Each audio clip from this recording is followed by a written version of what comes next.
ఏ భారముతో నీవున్నావు?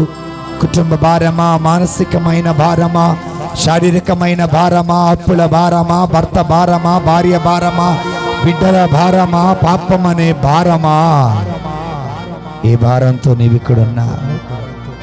ప్రభు అంటున్నారు, నీ భారాన్ని నేను ఎత్తుకుంటాను బిడ్డా, నా శాంతిని నీకు ఇస్తాను బిడ్డా అని ప్రభు పలుకుతున్నాడు.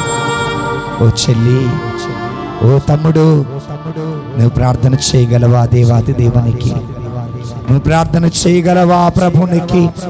మత్తయి శుభవార్త 9వ అధ్యాయం 36వ వచనంలో ప్రభు పలికినటువంటి మాట గుర్తు తెచ్చుకుందాము. కాపరి లేని గొర్రెల వలె ఉన్న జన సమూహమును చూచి ఆ కరుణామయుని కడుపు తరుక్కుని పోయింది. ఈ రోజున నీ సమస్య చూసి, ఈ రోజున నీ బాధ చూసి, ఈ రోజున నీ ఒంటరితనమును చూసి, ఈ రోజున నీ అప్పులను చూసి, ఈ రోజున నీలో ఉన్న గర్వాన్ని చూచి, ఈ రోజున నీలో ఉన్న పాపమును చూచి ఆ కరుణామయుని కడుపు తరుక్కుపోతుంది బిడ్డ. ఆ కరుణామయుడు బాధపడుతున్నాడు. ఆ కరుణామయుడు ప్రేమగా నీ కోసం ఎదురు చూస్తున్నాడు బిడ్డ. ఆ ప్రభు దగ్గరికి నీవు రాలేవా? ఆ ప్రభు దగ్గరికి నీవు ఇదిగో ప్రభువా నీ ముందు నేను ఉన్నానయ్యా అని చెప్పగలవా? అదిగో మరియా ఆనాడు యేసయ్య పాదాల దగ్గర కూర్చుంది. ఈ రోజున నీవు కూడా ఆయన పాదాల దగ్గర కూర్చున్నావు కదా బిడ్డ. ప్రార్థన చేయగలవా? మత్తయి శుభవార్త 7వ అధ్యాయం 7వ వచనంలో యేసు ప్రభు వారు పలికినటువంటి మాట, అడుగుడి ఇవ్వబడును, వెదకుడి దొరుకును, తట్టుడి తెరవబడునని పలికారు. ఈ రోజున నీవు అడగగలవా? నీ మనసు విప్పి అడగగలవా? నీ పెద విప్పి మాట్లాడగలవా? ఆయన సిద్ధంగా ఉన్నాడు బిడ్డ. కళ్ళు మూసుకొని ప్రార్థన చేద్దామా?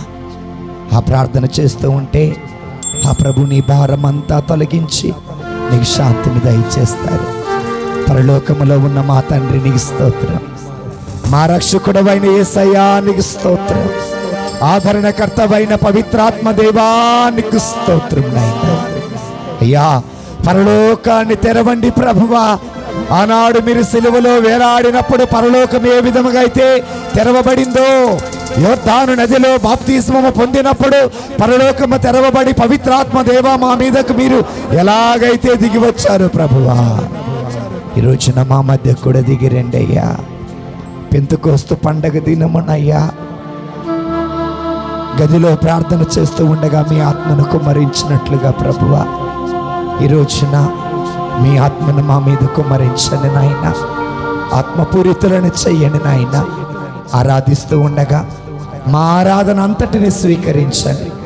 మా ఆరాధన అంతటిని గైకొనమని ఈ సమయమందు మా చేతులను, మా చప్పట్లను, మా పెదవులను, మా హృదయాన్ని, మా ఆత్మను నీ మహిమ కోసమై ఉపయోగించే గొప్ప మనస్సును మాకు దయచేయమని క్రీస్తు పరిశుద్ధ నామమున అడిగి వేడుకొనుచున్నాము తండ్రి. ఆమేన్.